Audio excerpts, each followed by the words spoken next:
জাতীয় মাছ ইলিশ একটি নবায়নযোগ্য প্রাকৃতিক সম্পদ এবং ভৌগোলিক নির্দেশক জিআই পণ্য। ইলিশ আহরণকারী ১১টি দেশের মধ্যে বাংলাদেশের অবস্থান প্রথম এবং মোট ইলিশের প্রায় ৮০% আহরিত হয় বাংলাদেশে। জিডিপিতে ইলিশের অবদান ১%। দেশের প্রায় ৭ লক্ষ মানুষ সরাসরি এবং ২৫ থেকে ৩০ লক্ষ পরোক্ষভাবে ইলিশের সাথে জড়িত।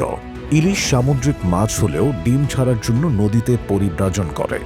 প্রজননক্ষম মা ইলিশ এবং পুরুষ ইলিশ প্রজননের উদ্দেশ্যে সমুদ্র থেকে প্রধানত মেঘনা, তেঁতুলিয়া, রাবনাবাদ, আন্ধারমানিক, পায়রা, বিষখালী ও বলেশ্বর নদী দিয়ে প্রবেশ করে এবং উপকূলীয় স্বাদুপানিতে ডিম ছাড়ে।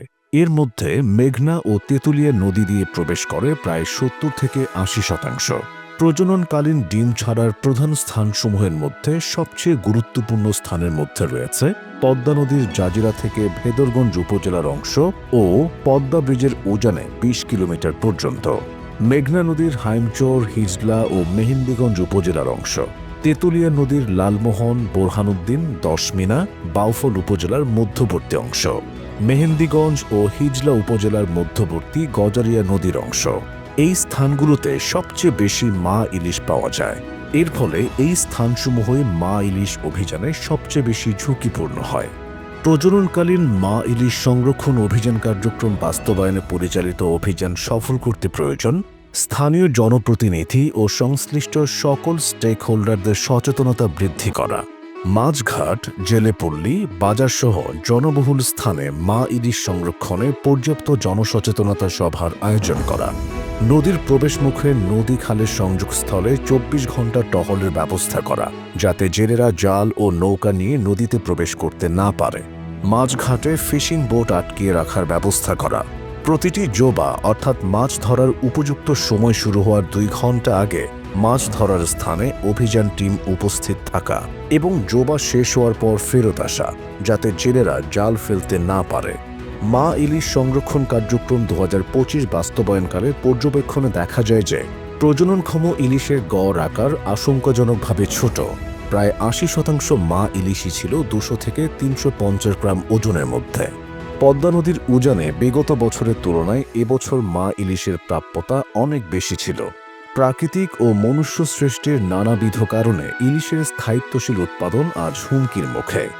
নদীর মোহনায় পলি ভরাট হয়ে একদিকে যেমন চর জেগে উঠছে, তেমনি নদীর চ্যানেল সরু হয়ে ইলিশ পরিব্রাজনের পথ সংকুচিত হচ্ছে।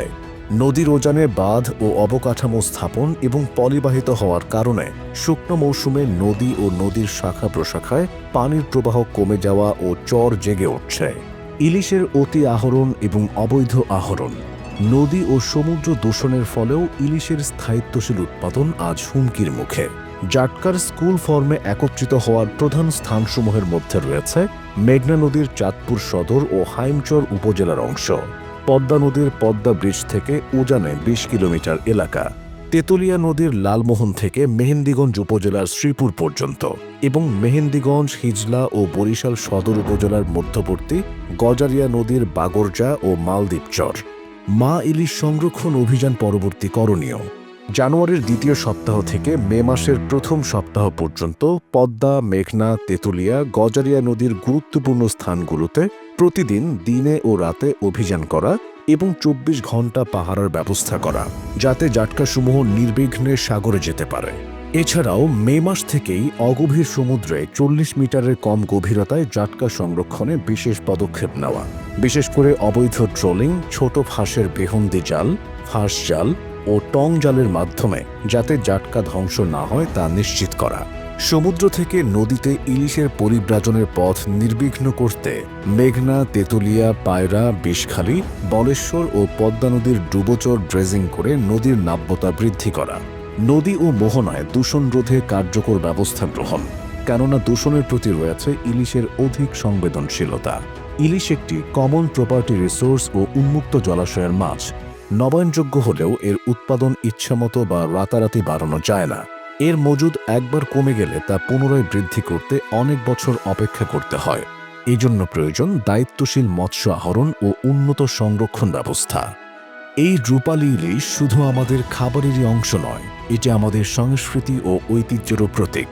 ইলিশের স্থায়িত্বশীল উৎপাদনের ধারা অব্যাহত রাখতে মা ইলিশ ও জাটকা সংরক্ষণে জেলে সম্প্রদায় সহ সকল স্টেক হোল্ডারের সক্রিয় অংশগ্রহণ অপরিহার্য।